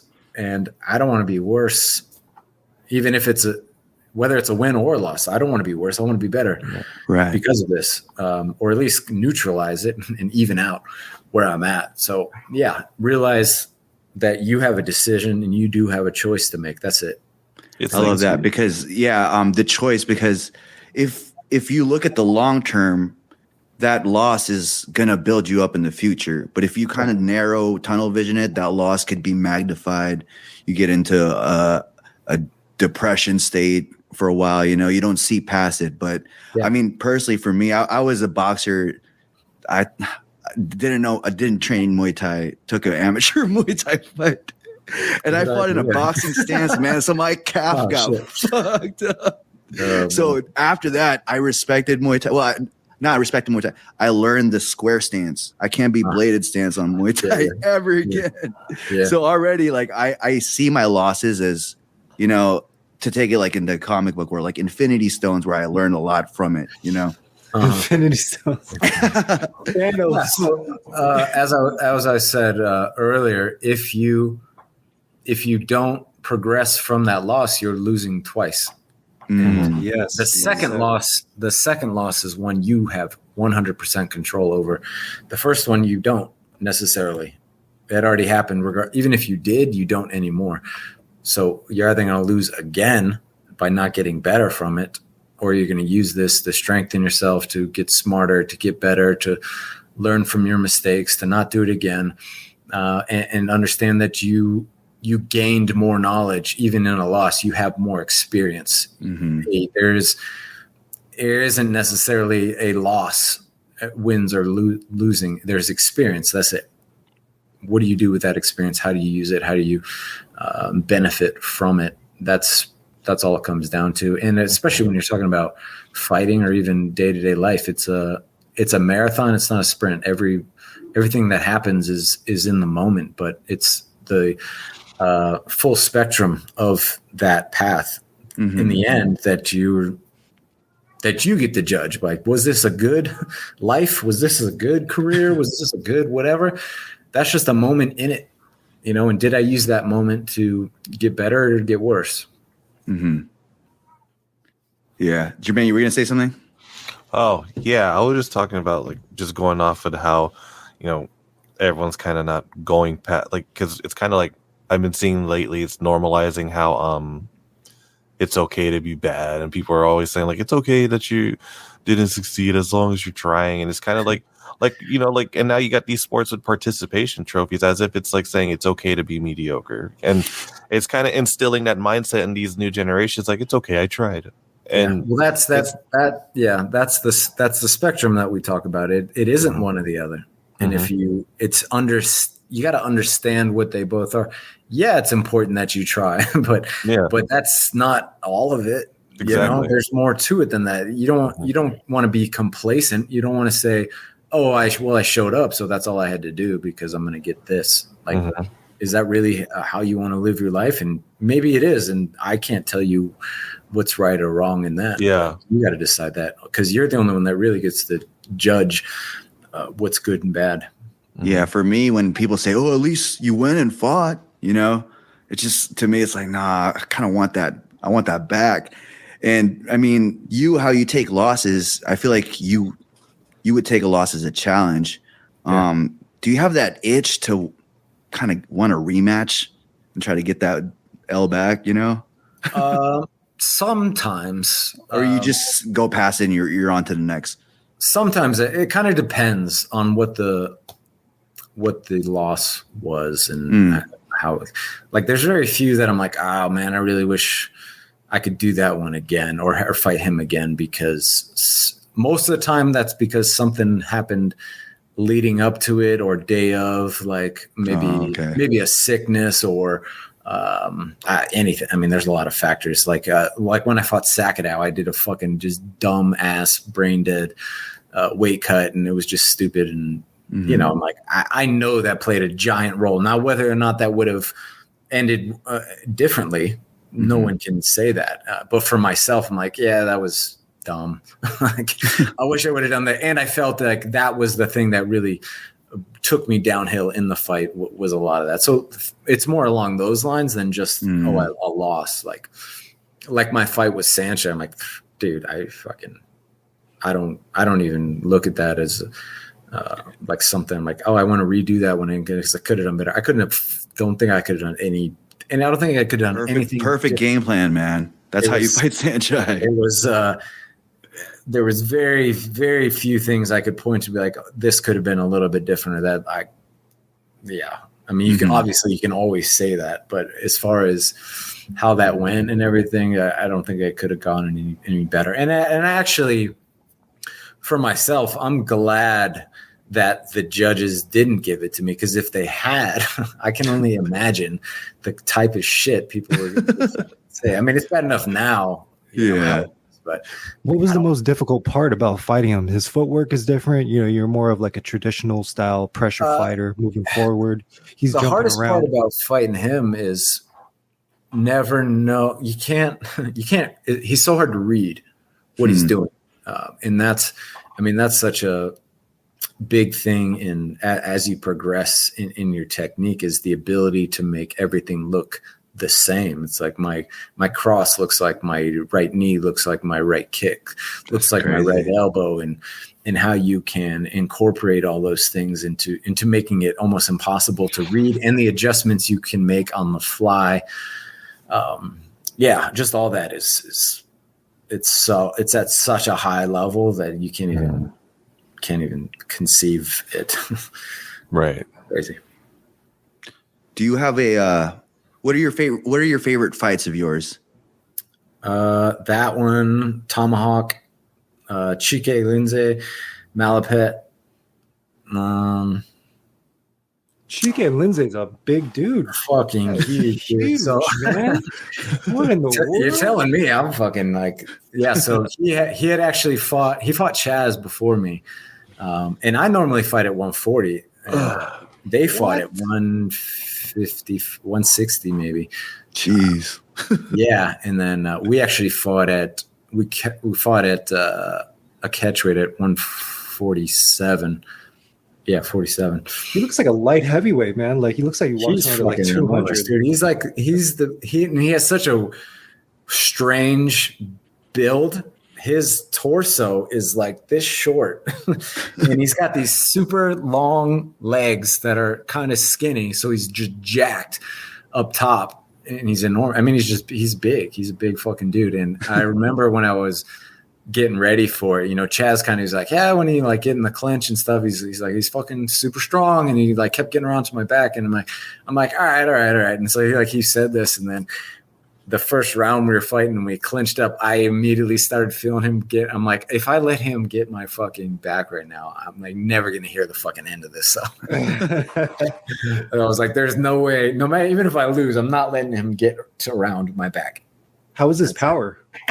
Dude, that motherfucker is strong and fast. He's so fast. That's what's rare. Like most guys that are like, I was very, very rarely with somebody, even my own size, faster than me, but definitely not bigger. And he was fast, man. He was really fast, really sharp in the way, and just the way that he puts things together.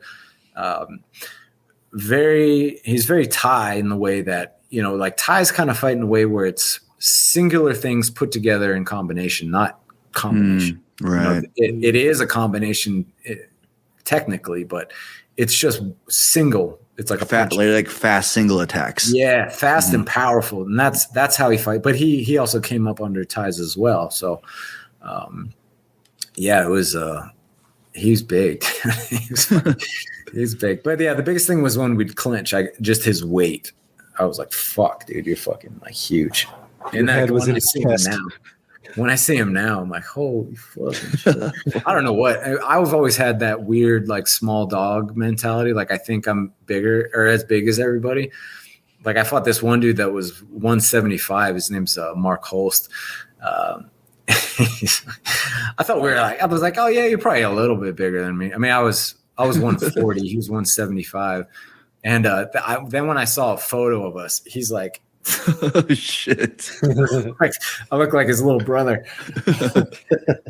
Yeah. But I also, I came up, the only people I had to, like Chaz was the smallest guy I had to spar with, the smallest. So, I mean, that'll give you an idea of just kind of the way that I came up, and the mentality that I had was, I'm never going to let anybody push me around. You know, it was like, I always had to be that smaller guy fighting these giants. So I was never intimidated by anybody.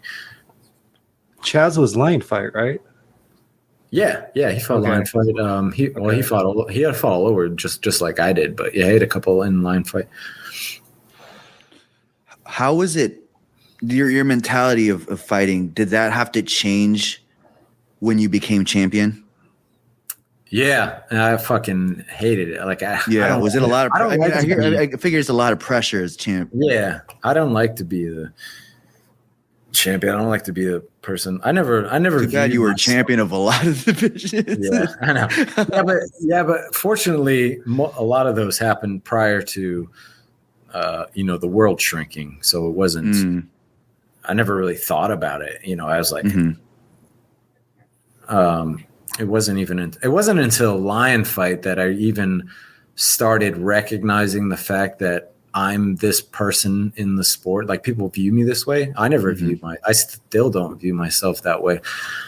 But that was the point that I couldn't pretend anymore. You know, I always just, passed it off. Like, yeah, I don't, people are going to look at me a certain way, but then it became a point when I just couldn't ignore it any longer. And yeah, it was really tricky for me because I don't want to be that person. I don't like to be that person. But I also understood that it's another aspect of the game, and it's another point that you have to either strengthen or weaken yourself. So it did become another aspect of the game that I had to incorporate and think about. And it was just part of it. I'd rather fight in backyards and fucking gyms. No one knows about it. Was it more so the fact that obviously everybody in the league or the division is studying you, or is it like, I don't know, I've heard that sometimes as a champion you get boxed in because you're the guy I think representing the brand, you know? Yeah, both those things. It's more you're kind of put in this place as like you're that guy that everyone's trying to get to. And I was so used to being the guy trying to get to other people. And it's like, I don't want to be this guy. I don't want to be this fucking guy. It's like, I want to win the belt and I don't want to go chuck it in the fucking garbage because I don't want it. It's just, to me, they're kind of insignificant, but I also understand it's like, hey, this is part of the game, and if you can't use it in a positive way, then I try not to think about it too much. Man. I had a hard time with it. I don't like it. Interesting. Heavy is the head that wears the crown, right? Very heavy. Very That's heavy. crazy. It's just fucking annoying. I don't feel any different than, like, I feel like we're all on the same journey. No one's any different than anybody else because I view, just like I view martial arts, there is no end. There is no final place to get to, where it's an unending journey that you're on in progression and ability level. And certain people are farther along in that journey, but in the infinite spectrum of things, we are all at the very beginning. It's kind of sad. I mean, like, martial arts back then used to be sort of fused with spirituality a little bit, right? Yeah, now it's so far gone, man. Yeah, but that is the way that it was. That's the way it came up, and that's just the way that I am as a human being. I that's the mentality that I have. That's why I don't really like rankings and belts, and I think that's all. I mean, all that's so subjective anyway, and there's so many factors that play into that. It's all fucking bullshit. A lot of it's fucking bullshit anyway. So, but again, it's just like, it's like you also want this sport to grow and you want people to know about it because it's beautiful and we love it. But there's good and bad that comes with popularity. So I was always conflicted about whether or not I wanted to see the sport grow, because it's like, yeah, of course I want there to be more fights, more opportunities. I want people to be able to make some kind of money in this, but at the same time, you know what that comes with. Right. So it's not just, oh, it'd be great if the sports was more popular. Yeah, there's aspects that would be great. There's also some fucking awful aspects of it too. And you got to be willing to take both. So that's just life in general though, you know, that's the way it is. Perfect segue, because I want to talk about the current landscape of martial arts right now. I was talking to a jiu-jitsu coach previously on the podcast, and I asked him about what he felt about, you know, everybody coming in the gym after the Conor McGregors, everybody coming in the gym after, you know, Jake Paul and stuff. Oh God, gorilla tattoos. You know, it's obvious you came over here because of Conor McGregor, talking shit, fighting like a karate stance and shit.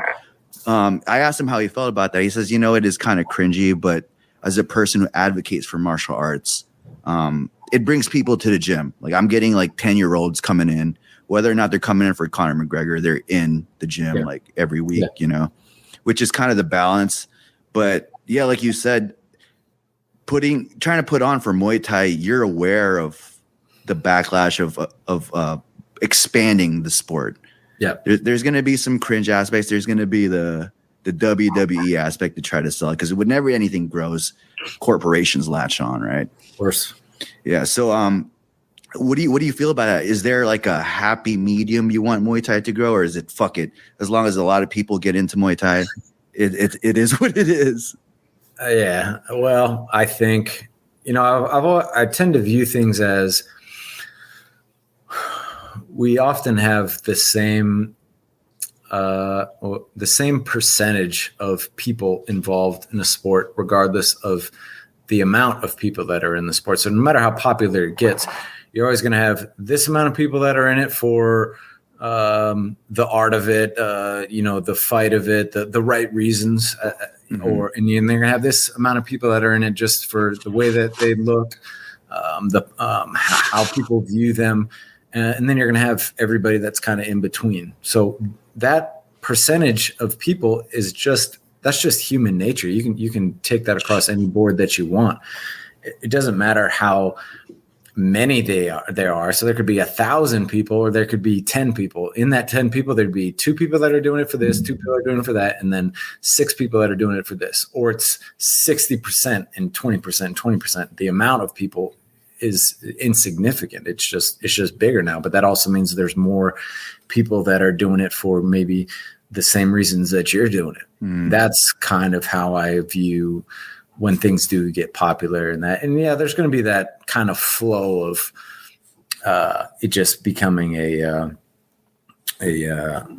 like this popular thing for a moment, like a fad kind of thing. You know, there's always that's going to pop up from time to time, but that's temporary. And this is all about longevity and the time in, you know, it's so, yeah, I can be, it can be conflicted about it, but I do tend to view it. I try to view it in that kind of way, that as we were talking about earlier, it's like, if you anytime you're making something good better or more, the bad comes with it. There's bad when it's small too. That's going to get bigger when there's more people involved. There's just more of it. It's more obvious. It's like when you look at the world today, you'd be like, oh, it's just like, oh, this fucking shit's going on. But they're like, yeah, you kind of just think that though, but there's also, look how many more people are in the world today. Look how small the world is today. There's all these factors that go into it. Like, you think the world was all just great a fucking 100 years ago and everyone was loving each other and there wasn't the same things that are happening right now. Human nature doesn't change ever. It's never changed since the beginning of time. So I don't know why we always think that it will, or that it's different now than it was. It's fucking not. Right. It's like that thing we said, new level, new devils. There's new stage, there's new enemies. That's the way it is. Also, the fact that there's a lot more prevalent Muay Thai names, they're kind of highlighted in the martial arts scene right now, like Rafael Fiziev, Who else? The other ones? Volkanovski. Tiger Muay Thai. Peter Yan. And then also in one, like Rod Tang's doing his thing and Haggerty's doing his thing. Oh, Haggerty's is something else, bro. Haggerty's is something else. I would kind of give you the credit for that, man, because you were the pioneer. And when you see stuff like that, is it more rewarding? Like, yeah, this is why I did it, not that stuff we were talking about. Well, no, when I obviously thank you for saying that, but you know, I would say like we're all pioneers. I was just a visible person at the time. There was who I consider pioneers were the people before me who really fucking put in the work and allowed me to be where I got to. But yeah, as I said earlier, I am kind of conflicted by it. It's awesome to watch those guys and see them in the spotlight and see them, you know, doing big things and getting the, you know, financial rewards from it and getting the popularity. It's great to see. But there's always the good and the bad that come with it. So you kind of just take it in stride. It's, I always feel like I'm an observer of the world as it's happening, even though I'm part of it.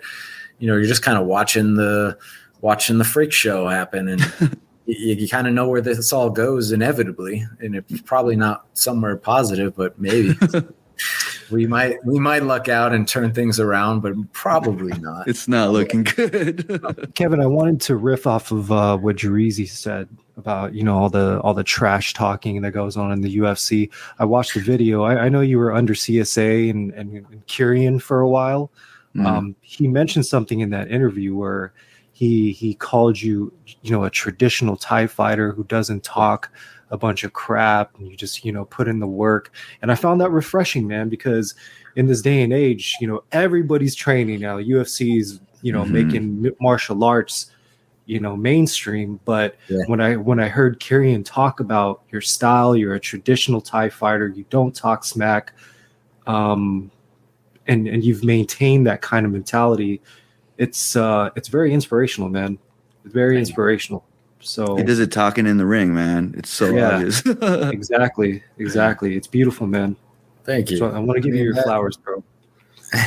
That's just the way that I am naturally, that way, kind of quiet, soft-spoken, not brash and loud and egocentric. But as I came up, I really got to see kind of both those extreme aspects of personality types, and really got turned off by people who are on the other end of the spectrum. So Colby Covington. Yeah. So it's like, I definitely think there's a place. I don't like it, but I think that it's needed because I think all personality types are needed. I don't like that it's kind of promoted and people think that that's how they should be. Yeah. If that, like I said, with like Joe and everything, like if that's how you are, like, I don't want you to be different. I don't think everyone needs to be this humble, soft-spoken person. That would be a boring fucking world. Yes. That's what I'm trying to tell him, man. I'm just kidding. Yeah. So I just am that way normally.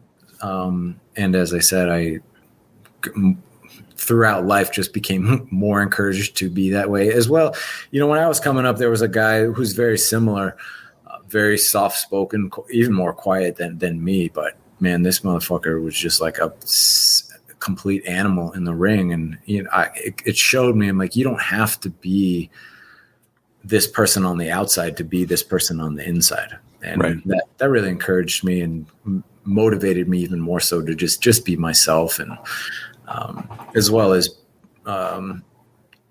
be kind of that person in the spotlight. Like most people in the spotlight are the loud people, but you know, once in a while you do have those quiet. I mean, look at like Manny Pacquiao or guys like that, like fucking psychopaths, but he never like ran his mouth and talked shit. And He runs his mouth after the fight at the karaoke. Exactly. It's a Filipino thing, man. Yeah. But yeah, so as I said, as we talked about earlier, I think we need the whole rainbow of personality types. I think there's a place for everyone in this world, and I love that. You just kind of be you. Don't feel like you got to be one or the other. You know, I don't want you to feel like you should be quiet and soft spoken. I'm like I'm more drawn to that type of mentality and lifestyle, that really old school martial arts and the Bushido and everything. Like, I feel that, and I think that's a better thing for this world. But at the same time, you can be a loud spoken asshole that's a really wonderful person too. Mm-hmm. Are you teaching at CSA? Because I'm sure. No, man, I moved out of there like 5 years ago. Oh, okay.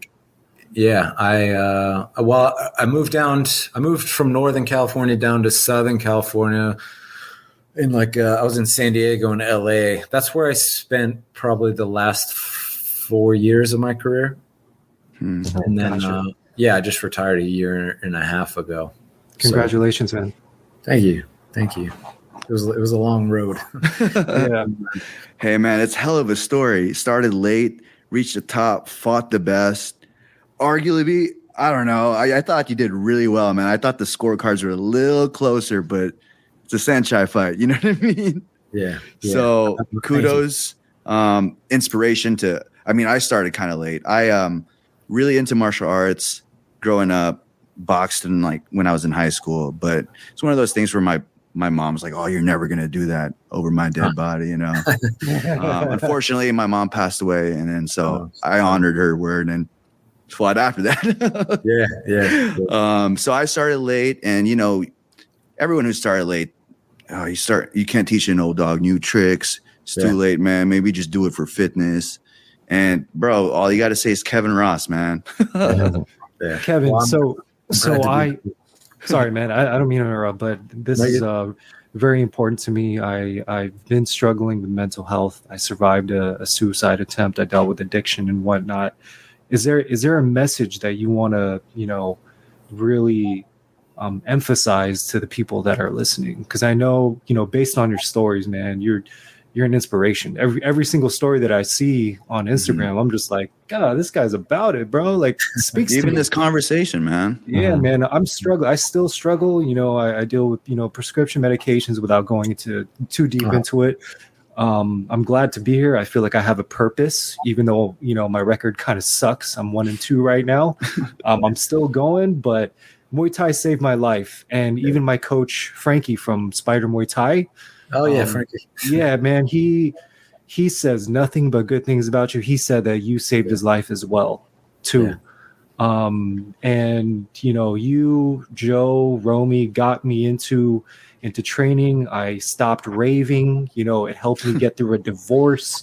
And you guys are an inspiration. Martial arts is one of the best outlets to really get you out of those bad environments, away from those bad toxic people.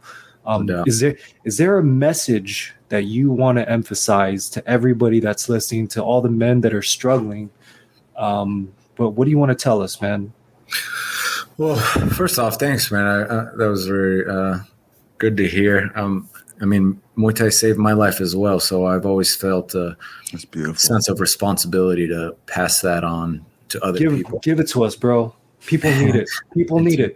People. So, that Muay Thai turned my entire life around, because I was a fucking full-blown alcoholic, physically dependent alcoholic, depressed, basically trying to kill myself, just the long, slow way, as opposed to putting a gun to my head. But yeah, I was just as depressed and suicidal as anybody else that kind of goes through that. And the biggest thing for me is just never giving up, as well as understanding that I have a choice to make, no matter how bad things are, no matter how many times I've failed, no matter how difficult it is. You do have a choice. And when I did turn my life around, I realized how much of my life I had wasted and how much of my life I had given up. And one of my best friends had passed away when I was younger, and I promised him that I'd go after this dream I had of doing Muay Thai, and that was that was 5 years before I even started. And I realized, like, I'm not supposed to be here anyway. None of us are supposed to be here anyway. It's like, what are you going to do with this time that you do have?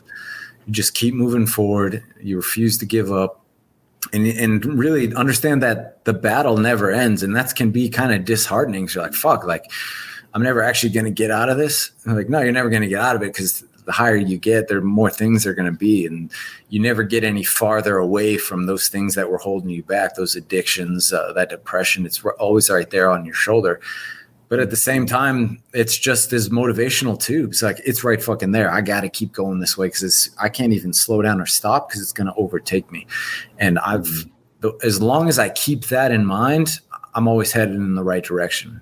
It's any time that I start to get lazy and like, oh, well, it's been this many years and I can kind of take it easy now. Like, no, unfortunately, you can't ever take it easy, because every piece of life is a test, and the test never ends till we're done breathing. So you just keep your boat pointed in the right direction and keep moving forward, and take it one moment at a time. You don't need to take it one day at a time or a week at a time. Take it 1 second at a time, and you start chaining those seconds together, and that's how you develop strength through anything that we do. And you put that kind of mentality and mindset to it, and you'll end up going in the right direction and getting farther away from the things that weren't good.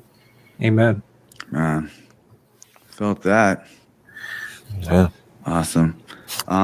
Before we wrap it up, I want to hold you to Movie. What's up, buddy? We got What's up over here. Oh no. What's his name? That's Moonbee. She's a girl. Okay. This is Bobby right here. That's Bobby. I love Frenchies. I got one at home, and all they do is snore all over the place. Loud. Dogs are special, man. They are. I've never had a bad day with these two. Seriously. Only when they fart, right? To wrap it up, I wanted to ask, and for the listeners that aren't really too familiar with Muay Thai, Kevin, do you have 5 fights to suggest to watch for a person that wants to get into Muay Thai? Nightmare on Fremont. Well, the first one's Jongsanon versus Sakmonko. I want to say it was their 3rd or 4th fight, because they fought like 6 times. But if you look that one up, I mean, I'm sure that'll be the first one that pops up, Jongsanon versus Sakmonko. It was one of the craziest fights ever. One of my favorite fights of all time. Damn, 5. That's a lot. Let's do 3. Lurdzilla. Lurdzilla, yeah. Lurdzilla. Oh, I know. Pornsini versus Packhorn. Their first one. That shit's fucking bananas. That's like a Gotti Ward. So is Jongsanon versus Sakmonko. Gotti Those Ward are both level, huh? Those are both like Lumpini? Gotti Ward. And then the first one was at Lumpini. I think the second one was a different camp or a different stadium. The third one, let's see. One of my favorite, more recent fighters is, well, he's not from Fairtex anymore, but Cal Fairtex. All his he won the K1 Max, or not Max, the lightweight K1 a couple of times. I love watching him fight, because his boxing's so good and so clean and crisp. He really had that style that I really like, even though he's a little more defensive than I like, where I like the aggressive guys. But stylistically, he was someone that I really love to watch. Which fights, like all his fights are good. He actually had a fight with it's not up online anymore, but he fought Jomthong. That was one of the cleanest fights I'd ever seen, because they're both such good technical boxers as well as kickers, and it was just a thing of beauty. But unfortunately, it's not online anymore. I'm trying to track it down. How do you spell these names, man? These names are Want me to spell them out for you? Yeah, that's a different podcast, bro. Jongsanon is Jon. Oh, he's spelling it. Sanan. Jongsanon. Okay. Sakmonko is Sakmong, Kol. Sakmonko. Pornsini is Pornsini. Sanae. He's writing it down. I see Drew. He's writing it down. That's Pornsini Sitmonchai. So his gym name is Sitmonchai. That was actually the gym I trained at like 5 times. Write faster, bro. Write faster. Hey, man, I got it. Pornsini versus Packhorn. Packhorn's Pakorn. Packhorn, yes. And then the last one is Cal, Kaew. He used to be Cal Fairtex, but now it's, I don't even know what gym name he fights under anymore. But if you do Fairtex, Fairtex, Cal Fairtex. Got it. I didn't know I was going to have to spell. That was impressive. Curveball there, man. Thank you. Awesome. Well, Kevin Ross, everybody, the Soul Assassin on the Cave podcast. Kevin Ross, thanks for coming on, man. Where can the people find you? You can go to my website, it's thesoulassassin.com. That's where I got all my gear, the books I've written, all my merch and stuff. And then on social media is The Soul Assassin, DASOULASSASSASSIN. Beautiful, Soul man. Assassin. If there's any way we can, pay it forward for you and promote you and, promote your merch and whatnot, let us know, man. I was really surprised that you responded. I kind of fanboyed. I was like pacing around my room like, oh my God, bro. Dude, you were shadowboxing before you came on. Yeah, bro. I was like, bro, you got to check this out, man. He responded, dude. This is unbelievable. Man, just keep doing your thing, guys. And, keep putting out the good work and the good word, and that's paying forward all I need. Amen, brother. Thank you so much. It's an honor, bro. Yes, sir. Thank you, guys. Thank you, brother. You guys have a good one. All right, you too. Thank you for coming on. Later, guys.